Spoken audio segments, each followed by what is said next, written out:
Isn't that a beautiful thing? See the ridges as if it really were a melon.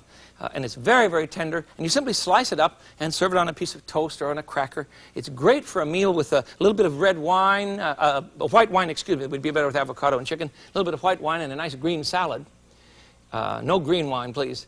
And you'll have a wonderful luncheon. Michael, one of my assistants, loves to do flowers. I'm not any good at this at all, but these little carrot flowers that he made are fascinating. You simply cut the end of a carrot, and you can have an enjoyable time with them, you see. Aren't they fascinating? See how this is cut? He cuts down, down, down, turns it on, and then chips it off the end of the carrot, and he has a lovely dish. All right, let's put this one out, and we'll go on to another one. I've got to wash out my food processor in order to make another one for you from Nellie Campbell in Tacoma, Washington. Nellie's very French, and she had me over for dinner a few nights ago, and the dish that she served was a salmon mousse, and it was so delicious that I begged her for the recipe, and she said that she couldn't give me the recipe because she hadn't translated it yet in French, you see. It was all in French. So finally she translated the recipe for me, and you know what it was? All in centiliters. So then I had to translate the recipe again, and now I have it ready for you, and you'll love it. If you like salmon, this is great. If you don't like salmon, you'll still love it. And I'm even going to use canned salmon.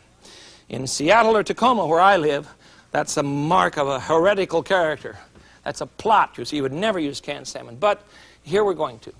I have one can, a 15-ounce can of red sockeye salmon, or you can use two 7-ounce cans. I don't know what your market has. The only thing you must watch for, there's a bone in here somewhere. Here it is. No, that's not it. There it is. Got it. Let's see if there's the rest of it here. No, that's the rest. The big bones. I'm not worried about the little stuff. Those will just grind up nicely. Okay. I think I have it. All right, so one 15-ounce can or two 7-ounce cans, whichever you like, into the food processor. And we'll grind all of this up. We're making mousses, you see, that needs to be very, very finely ground. So in we go. With the salmon, this is very, very simple. And on our, this time for our gelatin, we're going to use 3/4 of a cup of clam juice. 3/4 of a cup of clam juice. 3/4. And 2 envelopes of gelatin. I'm not going to take time to open those up and put them in, but you understand. Warm the clam juice and the gelatin on the stove, and then you also need to add a little bit of wine in this one, I think. Let's see, where does it go? Nope, that's the next one. Sorry about that. Okay, so we have 3/4 of a cup of clam juice and the 2 envelopes. Stir them up. See, melt it. Remember, it's got to get warm. That goes into the food processor along with your salmon. And now we will add 6 flat anchovy fillets. These are little bitty ones, you see. Not the great big anchovies, but regular canned anchovies, flat ones. We want to add 6. In they go. That's about 4, something like that. That's about 6. That's enough. That's enough. And now then, we need to add to that some capers. Capers are those wonderful little seeds that smell, to me, something like nasturtiums. Nasturtium flowers, you see.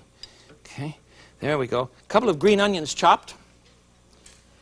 Hope you're getting all of this. There we go. Don't worry about chopping it up too fine because the machine will grind it easily. In they go. You ready? All right. 2 green onions. Now we need to add the juice from half a lemon and some fresh dill. Or you can use dried dill. It's up to you. I don't really care. I like the fresh better myself if you can find it. I don't even see mine. Well, then we'll use dry. I don't even see my fresh dill. What'd you guys do with it? I have so many people helping me at the last minute around here that things come on and then go off. We'll use some dried dill then, all right? There we go. Put in about a teaspoon if you're using dried, or about a tablespoon if you're using fresh. It'll be much better that way. And 8 drops of Tabasco. 8 drops. 1, 2, nothing's happening. Put in some glurgs. Depends on how hot you like this sort of thing. I love Tabasco. Now we'll grind that up, and then we're going to add at the end some sour cream. About 1 3/4 cups of sour cream. This will take just a minute. But we want to grind all of this up first. Make it nice and smooth. Then we'll add the sour cream. All right? You see how simple this stuff is? And you can have a field day with it. It's so delicious. There we go. Boy, don't you hate easy open cartons and easy open jars? Or those child-proof jars. I always have one of my little kids come and open it up for me. I can't get into them. If it says easy to open, I know I'm in trouble. I am not very smart, I guess. 1 3/4 cups of sour cream, and we'll blend that into our salmon mousse from France, made with anchovies and dill. A little bit of caper, and of course the clam juice in which you dissolve the gelatin. Now, the mold that we're going to use for that one, let me see if I can remember. Oh, I do. I remember now. It's right here. This mold has little ridges so that you can place little sliced things like sliced carrots. You see the little sliced carrots or olives? We put olives in this one. One of my assistants, Michael, decided he was really going to decorate this, and nobody came up with. It's gorgeous. Aren't you proud of something like this when you bring it to your table and people can enjoy themselves? See, he set these in clear gelatin first. The top is clear gelatin. Put in the olives, refrigerate the mold, just a tiny bit of gelatin, clear, and then pour in the mousse so that you get this lovely 3D effect. I think it's wonderful. We're done with that one. Now, the third one, fourth one, fifth one, whatever we're on, I want to make something for you that is going to surprise you a bit because you haven't seen me do this sort of thing, but I want you to I want to make a brawn, a pickled brawn. And a brawn is tongue and pork. Watch. First of all, we need a good beef tongue and a pile of spare ribs. Now, into a kettle of water, 1 gallon, we're going to add 1 pound of pickling salt. 1 pound it is. I'm going to have to guess at this because I don't have my scale with me. That's about a pound. You're going to say, good Lord, I've never seen him use that much salt in his life. Well, we're making corn pork or corn tongue. You see, it's all right. Now, I have a little bitty bottle of, here it is, saltpeter that I bought in the drugstore. And this, you want a teaspoon, just a little bit. And this preserves the color of the meat so that it doesn't look all gray when you cook it, when you serve it. Stir that up. Put in the spare ribs and the tongue. And let that sit in your refrigerator. Are you ready for this? This dish takes longer than the others. You let this sit in the refrigerator for 10 days. Got it?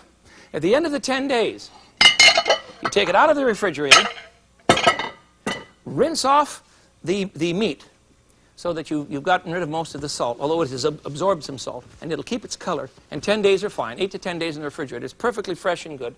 And then you must add to the pot, fresh water now, then you must add to the pot 2 tablespoons of white wine vinegar, 1, 2.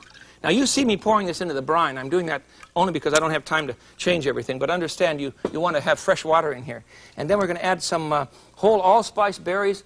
Or if you don't have whole allspice, then you can use ground. We want about 8 berries worth, so that's about a teaspoon. Throw it right in there. And we want some whole peppers. And my recipe, whole peppercorns, my recipe is calling for 12. That's not quite 12. That's too many. That's 12. All right? And then we're going to add, let's see what's next. Oh, a couple of whole cloves for our simmering broth, you see. Some whole cloves and some basil. Are you with me? Basil now, about a teaspoon. And finally, a couple of bay leaves. And we'll have a good cooking broth. Those are really tiny, stinky little bay leaves. Where did we get them? Mine in Tacoma, in the backyard, are larger than that. It's a bay laurel. You can grow one, too. Yeah, well, unless you have a Chicago winter, it wouldn't live through that. And finally, 1 large yellow onion. Put the lid on that and simmer this now for 2 hours. At the end of the 2 hours, let me show you what you have. You have pickled tongue and pork ribs. And you want to break those up. Chop up the tongue. I've already peeled part of the tongue. There's a little left here to take off. But you want to cut up the tongue into cubes. And then I'll show you how to press it. And then mix up a cup of the broth with 1 envelope of Knox gelatin. Cut up the tongue. And you must debone. Of course, you must take all the bones out of the ribs. Where are they down here? Here they are. Take all the bones out. And then chop up the meat in large cubes. Then put it in a meat press. I have one all ready for you. Pour the gelatin over the mixture of meat and tongue. The spare rib and tongue. And and then let's put it in the refrigerator under a meat press, or you can put a metal plate on the top or a glass plate on the top and just put a weight on it. I suggest a brick would be fine. But if you have a fancy meat press, why, you can do it this way. Here's an English meat press. You put the meat in here, pour on the broth, which is gelatin now, put on the lid. on the top, you see, and this goes into the press. Isn't this a wonderful thing? And then you clamp it on down and put it in the refrigerator so that you get a pressed loaf of tongue and pork. And I have one. Now, if you're sitting around going, today he's making tongue, listen, this is one of my most favorite of all luncheon meats. It's absolutely delicious. The fat does not taste fatty because you boil it so long that the fatness is gone, but the color remains. Slice this up with a glass of wine or a cold beer, and you've got something that'll just bring them in from the farm. I tell you, it's delicious. What's next? Oh, chicken and lemon. Have we got time for chicken and lemon? I don't know. I don't think we have. Let me just show you these things because there's so many neat things here. Here's a chicken and lemon. Just put cooked chicken into your mold. Which one did I use? I used, I don't know. Oh, I know. I used my old English one.